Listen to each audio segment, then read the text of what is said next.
আমি কয়দিন ধরে ঢাকা যাওয়া চাইতেছি, 3-4 দিনের মধ্যে কিন্তু ঢাকা যাইতেছি, যাই 3-4 দিন আবার থাইকে আবার আয় ভরা নাকবো, আবার বিছন ফেলা নাকবো। কি যে বৃষ্টি নেমে থাকা শুরু হয়েছে, মানে বেলাও দেখা যাচ্ছে আবার বৃষ্টি ফোটা করতেছে। বেশি বৃষ্টি ফোটে না, মানে মনে করেন যে ফেসে বেশি বৃষ্টি।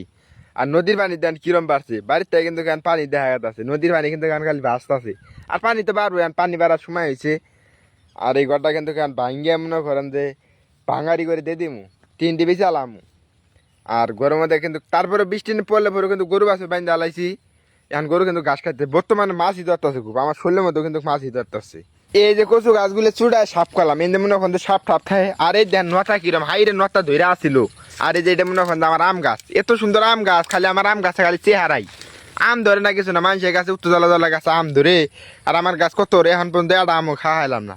আর 7-8টা সুবেরি গাছ আমার ভালো আছে এখনো, কাটছিলাম 30টা সুবেরি গাছ, এখন কিন্তু গাছে 7-8টা ভালো।